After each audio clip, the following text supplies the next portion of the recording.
Good afternoon, everybody. Okay, as you all know, my name is Dr. Ken Tribbins, and delighted to have you all here for the 2021 ASU Summer Music and Arts Camp. Any artists, let me see you, raise your hand. Say, make some noise. I need you lively up in here. Oh, no. You have any artists in the room, make some noise. Yeah. Any musicians in the room, make some noise. Any artists in the room? There you go. But anyway, so this camp is multifaceted, as I'm sure all of you have realized. You're not only learning about music, but you're also learning the intricacies of music, and theory and history, and some of you are even creating your own beats, right? You all I can't wait to hear you all next Friday to let us hear your creations. But also, we have the art side of the camp. So you guys are creating caricatures of yourselves, I guess, maybe, or just drawing things?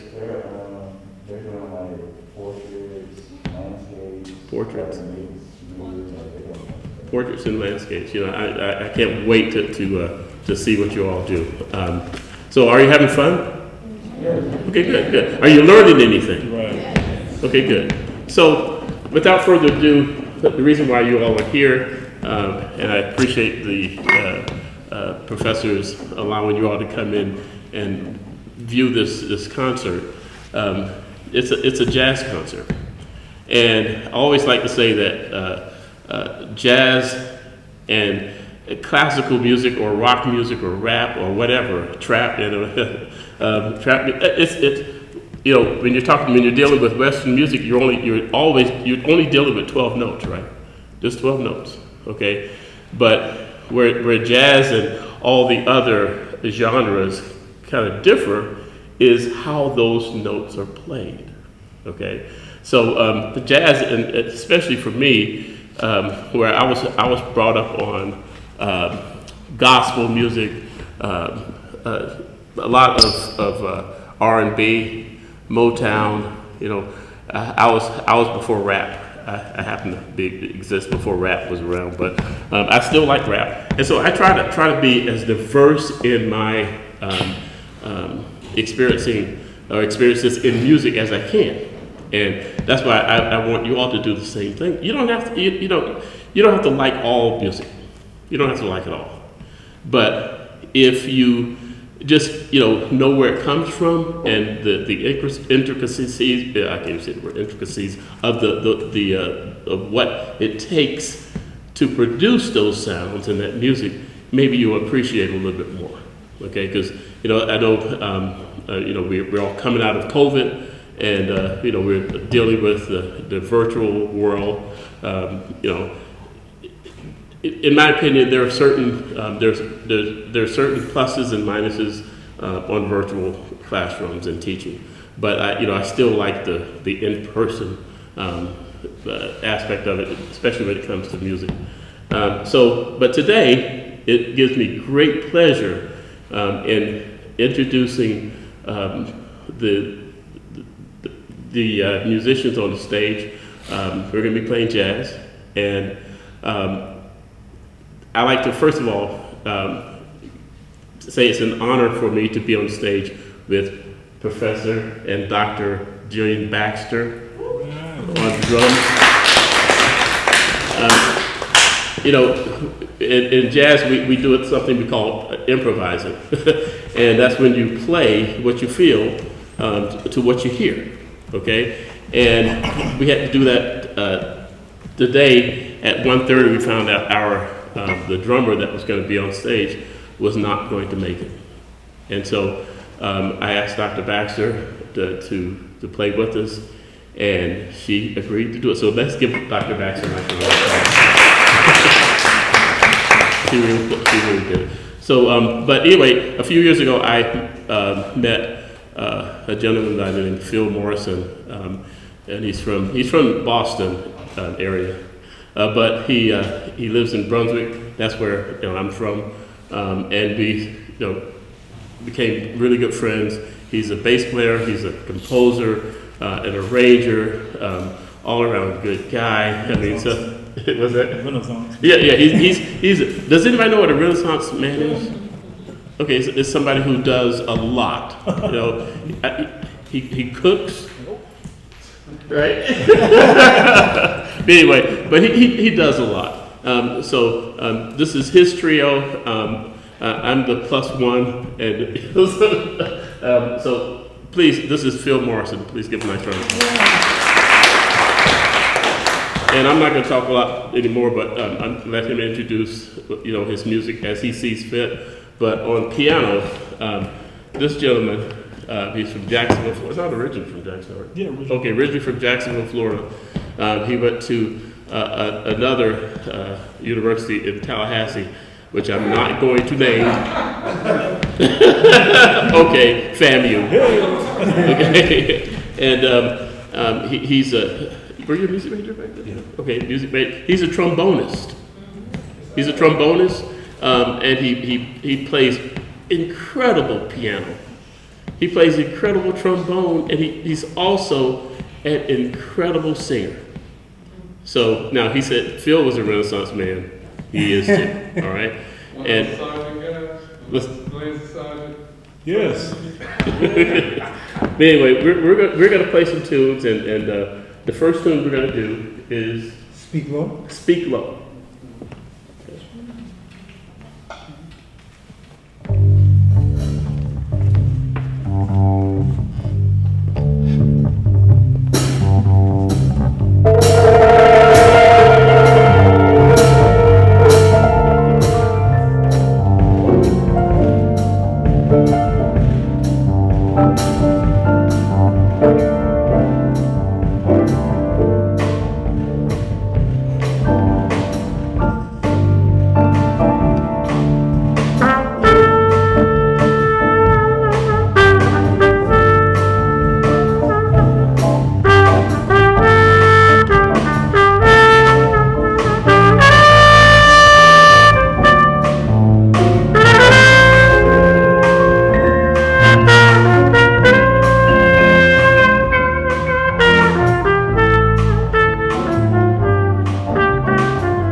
Thank you.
That was Speak Low. And I've also invited Professor Joel Johnson to grab his axe and bring it up here and play with us. You know, the good thing, well, actually, the good thing about jazz improvisation is that you don't really have to know the tune that you're playing. You really don't. As long as you've got, you know, you're playing within the confines of the chord structure, and there are some exceptions to every rule. So, for every rule, so you know, when there's an old saying that there is no wrong notes in jazz. It's true to a point, you know, But there is a wrong feel if you're not playing what everybody else is playing. So Phil, I've been hogging the microphone. Do you want to say anything, Phil? Mandy, you're the loquacious one. I can write a few tunes, play a little bass, but actually, thank you all for coming and sharing your afternoon with us as we like to share with you what we like to call America's classical music, jazz. It originated right here in the good old USA, primarily here in the African American community. So we all should be very proud of this music. It's performed and respected worldwide. So thanks for coming, folks. And I'm very appreciative of Dr. Baxter sharing your talents with us. Nice round of applause for Dr. Baxter.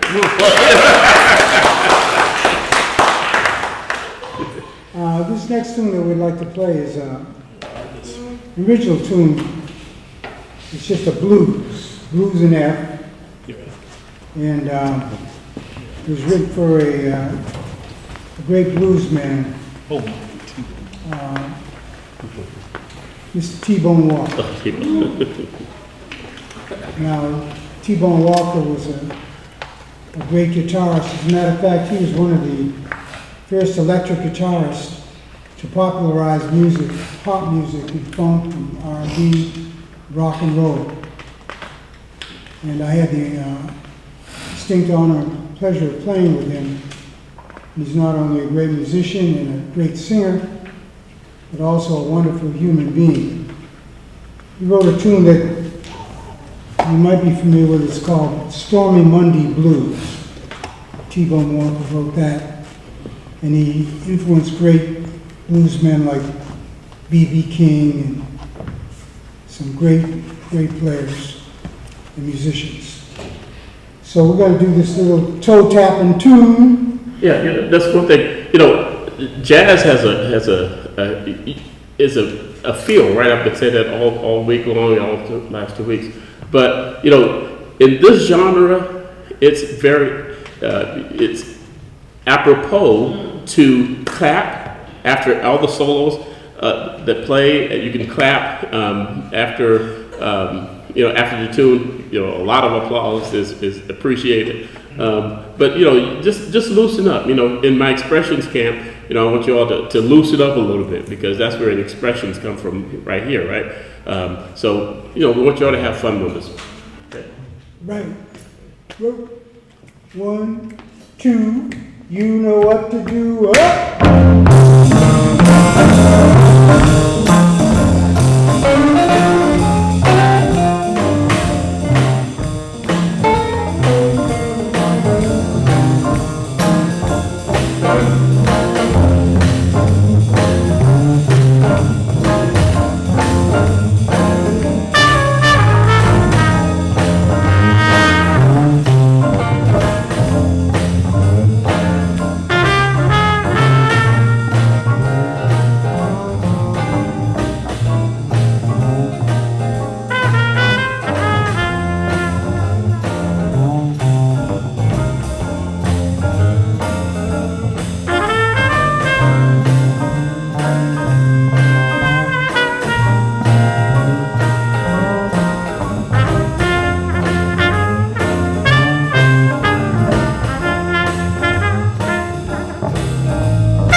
Let's hear it for this wonderful guitar player. Man. Yeah. Yeah, that blues, my brother.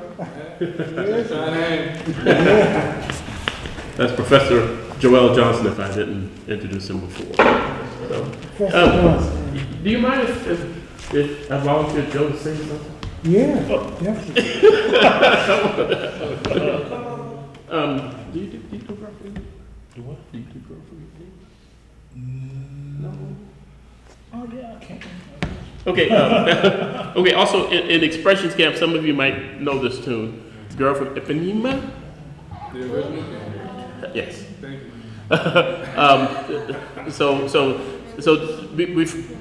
We're kind of going through that tune and seeing what you all can make of it. But this is I just threw this in front of them. They didn't know we were going to do this. And that's another joy about being able to improvise and play on the fly, because you can just make it up as you go along and it sounds good, hopefully. Okay. But he's trying to find the words because he doesn't know the words. But he didn't know that I was going to ask him to do this. But this is Girl from Ipanema. So if you've been in Expressions Camp, you'll recognize this tune. Just give me a little bit more.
Joe Watts.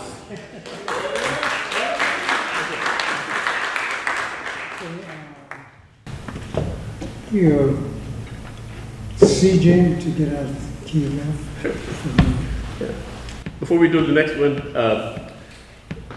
Phil probably wouldn't make this announcement or tell you all the accomplishments but that he's accomplished.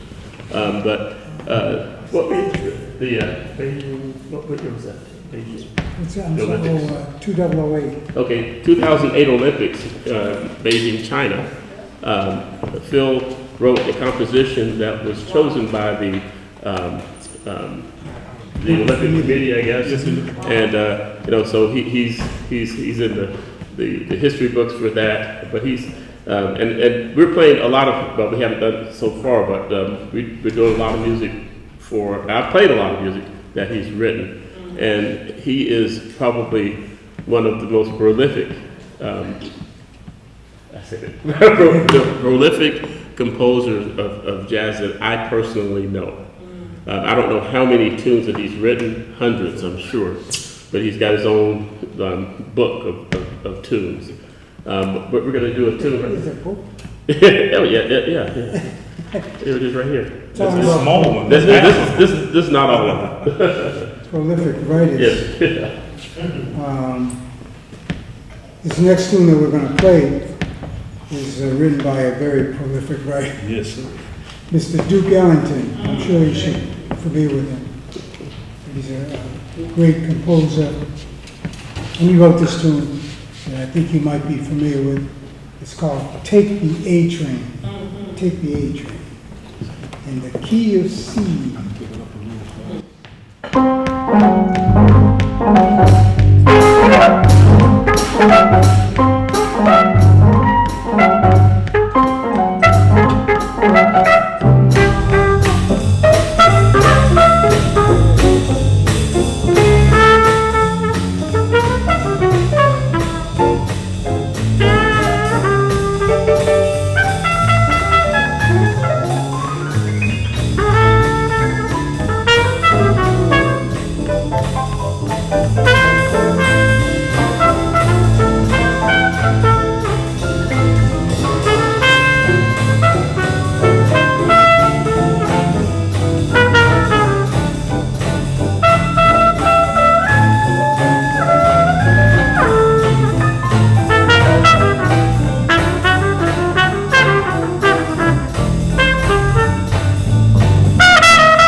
thank you. Let's see. Are there any questions that you want to ask these gentlemen or us on stage? Yes, sir. How long have you been playing? Joe, how long have you been playing piano? Probably about 20, 25 years. 25 years. That's a long time. Yeah, that's a long time. Even longer. Probably long. Yeah, a lot longer. How long have you been playing trombone? Since 7th grade. Somebody do the math quick. And singing? Church. Just That's church right there. taught in church, you know, and a little of the choir classes that we had to have in college and things like that helped a lot, but the real nuts and bolts of the thing was singing in choir every Sunday, you know. Yeah. So this is an interview between you and I. So how many hours or how much time do you practice? A day, a week, or whatever? I spent about 10, almost 12 years off of the trombone, just concentrating on piano. And that was, you know, gigging so much, you really didn't have a whole lot of practice time because you're so on the road so much. But at least, I mean, practicing at least an hour to 2 hours a day, you know, with the trombone. Definitely now I'm trying to put in about an hour and a half at least a day, you know. So, you know. Yeah. Dedicated time, the same time, same schedule, you know. Yeah. That's good. All right, Mr. Morrison. Yes, sir. Okay. How long have you been playing? Probably about 40 years. I'm kind of old, so about 40 years. Actually, I started off playing drums. Oh, I didn't know that. You know, when I was I didn't know that. when I was in Japan. A drummer from Brooklyn. I was in the military at the time, and a drummer from Brooklyn wanted to practice his piano skills as a jazz pianist. So he showed me how to play drums on an inverted ashtray, you know, the little metal ashtrays they have in the service clubs. So I got to the point where I could. So after 2.5 years, I played pretty good on drums. I came back to Boston and I thought I was okay on drums, but there weren't any bass players around. And there were some pretty good drummers. One, namely Tony Williams, who's a drummer with Miles Davis. So I picked up the acoustic bass, the upright bass. And so I'm primarily self-taught, and then from the upright bass to the bass guitar. But I would advise anybody to, as opposed to being self-taught, to study the music, and you'll find yourself being creative anyway. The knowledge, the studies, the scholarship and all of that, that'll come, you study, but you'll retain that thing that we got, you know? So I really admire you guys that are studying. I wish I had done it at a younger age. And then from the bass, I started writing quite a bit, and I find myself doing that more than anything. And but being around such great musicians as these guys. By the way, listen to old Freddie Green over Yes, here. sir. Guitar player, good. He's really laying it down. I should say I'm surprised, but I'm pleasantly surprised. Well, thank you. Just Fantastic. Well, this is a question for our guest, and there's a conversation that all of you will have or may have had. I know I had it. At some point, someone said, well, how you gonna make a living doing that? How you gonna make money doing that? They briefly mentioned some things, but I want you to understand what that means. These are grown people. That means they have to live somewhere, not with their mom. They gotta drive something. They gotta keep lights on. They may have cable.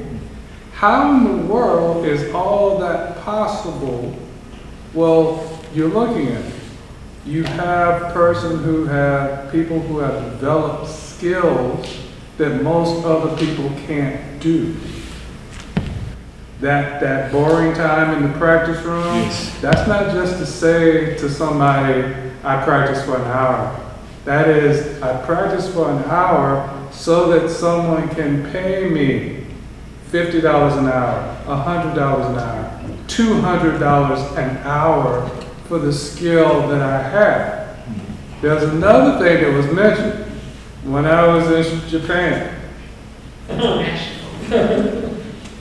He didn't say he paid for a ticket to go to Japan. Somebody paid for him to go to Japan, and probably a bunch of other countries. Somebody else paid that ticket because of the skill that he had developed. And I kind of want you to understand that conversation. It's just not about practicing so you can tell your teacher you practice. It's practicing so that the world can say, thank you. Here's some money. All right? So the better you are, the more sweat equity you put in learning your scales and your keys and all of that, the more a person will have a reason to say, well, you can't play that much, here's $10. 2, wow, it's been 2 or 3 years, you can really play, here's $100. Okay? You earn, someone told me this long ago, you earn what you learn. If you don't know much, that's exactly what your pocketbook gonna look like. And it doesn't matter what it is, astrophysics, chemistry, poetry, you can be masters and geniuses at anything. But if you don't know any particular thing well, that's what you're gonna stay with your mama a little longer. Grandmama them. So that's another side of this that I didn't want anyone to miss. How in the world do you make a living playing music? Parents ask these questions, people in the community ask these questions, and there is a very good answer to that. So that when you're asking your parents for saxophone lessons or trumpet lessons or piano lessons, you can have that conversation of, if I get really good at this, I can learn how to write music, and maybe I can get a Grammy. Maybe I can go to the mailbox 4 times a year with a $30,000 check each time I go to the mailbox. But you have to learn how to do something in order to get something. Can I add something to that? And a beautiful part of that is that not many people have jobs or things where they're getting paid where they love to do what they're getting paid to do. And if you love music and you have a passion for it, just think of that. You can get paid your whole lifetime for doing something you would be doing anyway, probably, but you love to do it and they pay you to do it. So that's something to think about. That's a blessing. Yeah. Yes, yes. Speaking of blessings, Phil kind of alluded to this about, he said about learning music and, not knowing it. In the business, we call musicians who play by ear, and this is no derogatory statement, but it's church musicians. Okay? Now, church musicians, I love playing with church musicians because they play with feeling. They play with feeling. And the thing about, being able, if you look at this music,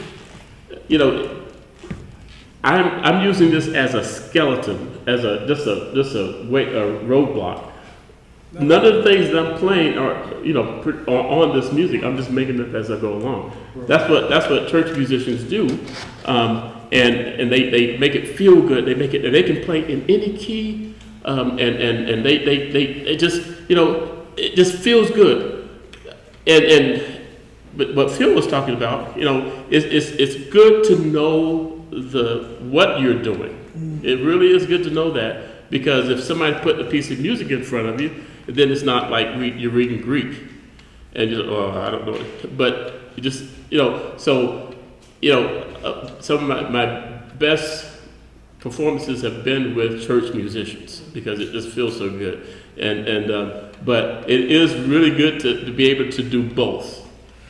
Read the music and just feel the music and just play the music.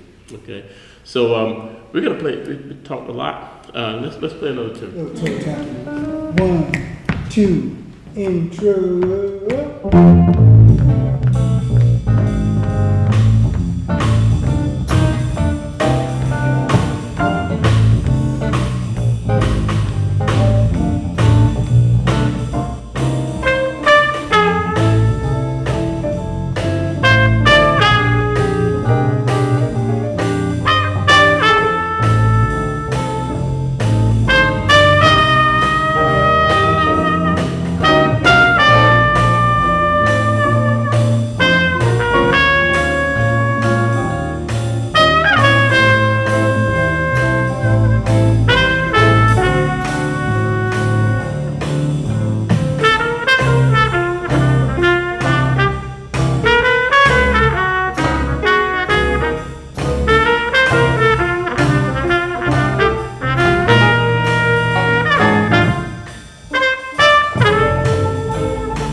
How about church?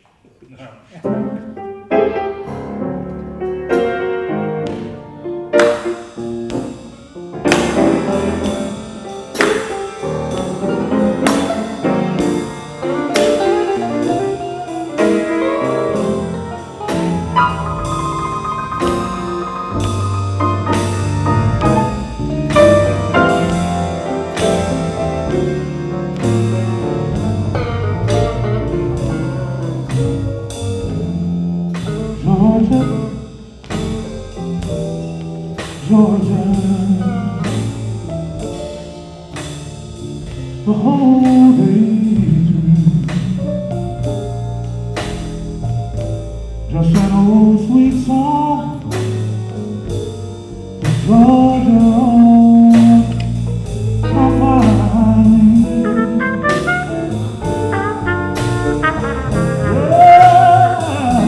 Georgia, Georgia, a song for you comes as sweet and clear as moonlight through the night.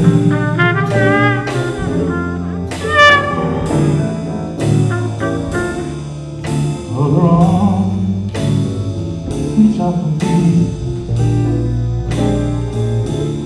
in other eyes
before this is our last tune. Before we do that, I want us to give a nice round of applause for the musicians that are up on stage. How about a nice round of applause?